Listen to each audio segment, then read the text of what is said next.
India is known as Union of States, but it is a federal country. The main stakeholders or components of this federal structure is certainly union and the state. But we should not forget that there is also union territory, and after 73rd and 74th Amendment Act, there are also local governments. They are also important actors and stakeholders and need not be undermined, underestimated. Their role and function is also very crucial to make federalism in India stronger, more functional and effective. Today, I am giving you a brief introduction on union territories.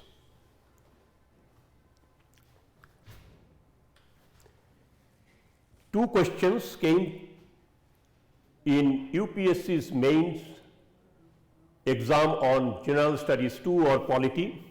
One question discussed the essentials of the 69th Constitutional Amendment Act and anomalies, if any, that have led to recent reported conflicts between the elected representatives and the institution of the Lieutenant Governor in the administration of Delhi. Do you think that this will give rise to a new trend in the functioning of the Indian federal politics? Just notice, this question has 57 words, and this question has two parts. What is the challenging in General Studies 2 is that there is a combination of lengthy questions and short questions.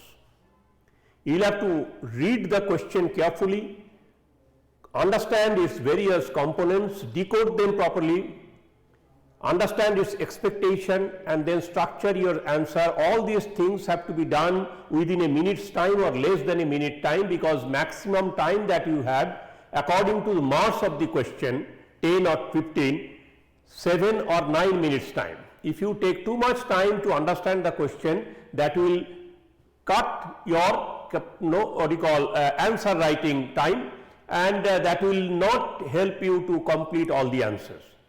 This you can achieve only through practice and proper guidance. How you can do it faster? Second question is only 22 words question, but questions on the same subject, that is whether the Supreme Court judgment July 2018 can settle the political tussle between the Lieutenant Governor and elected government of Delhi. Examine. Now, one dispute was there in 2015-16, another settlement or Supreme Court decisions and or Supreme Court's view came later on, and therefore we find that there are two different questions came on that area. Similar kind of questions may come from Pondicherry, from Jammu Kashmir and some other Indian union territories. So take this subject a little seriously and read them carefully. Union territories are also known as centrally administered territories. So union territories are also known as centrally administered territories. That means it is territory administered by the center. Very, very clear. Article 1, the constitutional provisions are there in Article 1, Article 3, then Part 7, Part 8, that is Article 239 and 241, exclusively devoted to union territories, and then Article 280, which is on Finance Commission.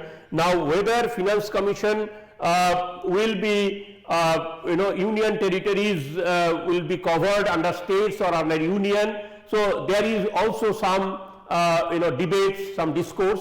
So, though 280 is not directly linked, but the scope of Finance Commission when they are auditing union territories thing, whether they are, it will come under union or state, that kind of disputes are there.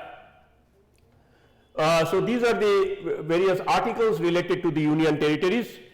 And then the Government of India Allocation of Business Rules 1961 Part 3, these are also related to union territory. Then for the union territories, the subjects mentioned in Part and part 1 and 2 of this rule, okay, this business rule, so far as they exist in regard to these territories, and in addition to the following subjects which fall within list 2 of the 7th schedule to the Constitution of India.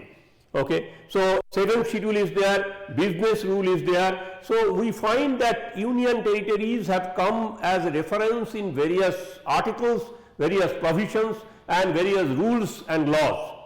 So it is not that union territories have been underestimated in the Constitution or neglecting the Constitution, particularly a full section that is 239 to 241 absolutely devoted for union territory power and function.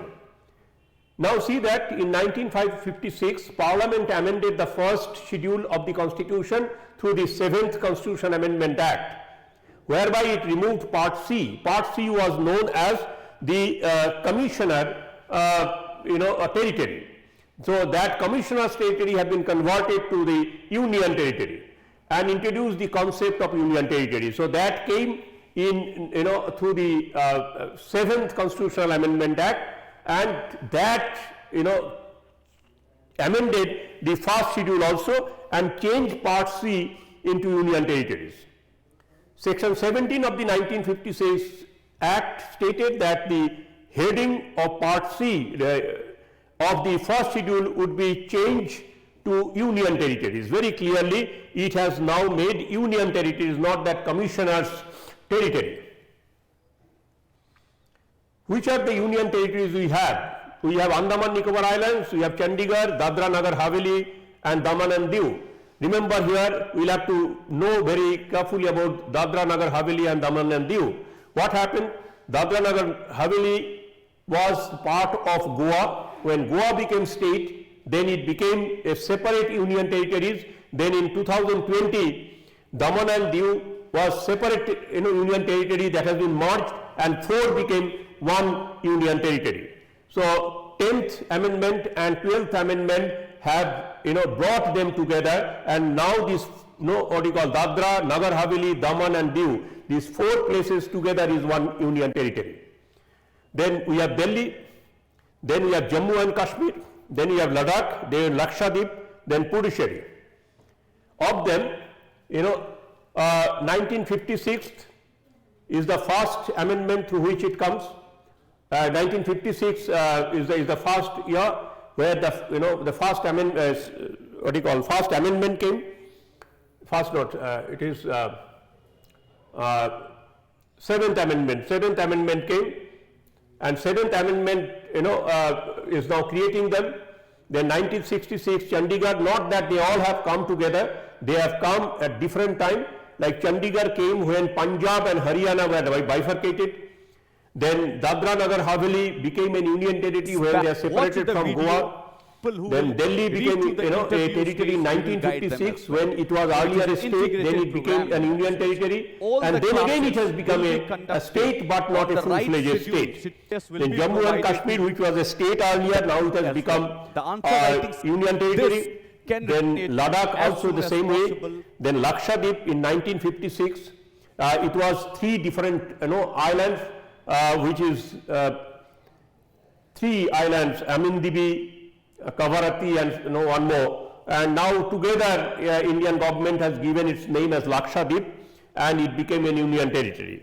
Then Puducherry, that is in 1966 when French territories were finally taken over and was given the status of union territory, a part of India, and Puducherry is the only union territory where it is spread over 3 other states. Like it has a small enclave in Kerala, another enclave in Tamil Nadu, and another enclave in Andhra Pradesh, Karnataka somewhere.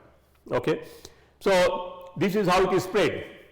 Now, where the legislative assemblies are there, Delhi has legislative assemblies, Jammu Kashmir has a provision but not yet formed, and then Puducherry has a legislative assembly. Where there is no legislative assembly, there is either Home Minister's Advisory Council or there is an advisory council. Either it can be an advisory council by the Home Ministry directly, or there is an other advisory committee. that is Administrators Advisory Committee. Now, when there is a state legislature, normally there is a Lieutenant Governor, and when it is not, then normally the person who is there is called Administrator. Now, the Administrator and Governor, they are almost same, but only thing is that there is no Legislative Assembly, therefore there is no Council of Ministers. What is the difference between Union Territory and State? Union Territories have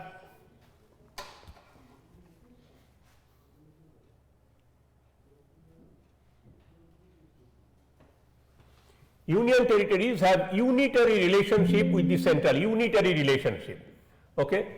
It has unitary relation, one-sided relationship with the central government, which means all the legislative and executive powers rest with the union. Okay? They are executed through the office of the administrator or the Lieutenant Governor. That is the case in Delhi, that whether Delhi government, elected government is the final authority, that finally Supreme Court says, no, it is Lieutenant Governor, where a legislative council of ministers, elected council of ministers or elected government will be helping the Lieutenant Governor to run that union territory. So this kind of interpretations came, so nobody is happy, means those who are elected, they find that it is not justice to them, but this is what is the position. And states enjoy a federal relation with the central government. The legislative and executive powers are very clearly distributed. There a governor functions on the recommendations of the Council of Ministers, but here the Lieutenant Governor is not. So this is the difference. But then definitely a legislative assembly has some autonomy, and that is what Supreme Court said. That doesn't mean that Lieutenant Governor will always interfere into that or will always go to the central government to take advice. That is also not possible. That is what Supreme Court very clearly said. The President of India is the executive head of the Union Territory. Finally, the President, who is the Union head, but here the Governor is the head of the state. And Union Territories may or may not have Council of Ministers. Not that always they have Council of Ministers. When there is an administrator, there is an advisory council. In advisory councils, various people, various stakeholders are there. This is how it goes.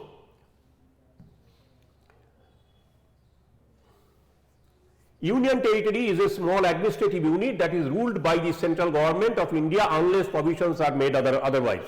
So normally it is directly ruled by the central government unless there is a elected legislature or Council of Ministers.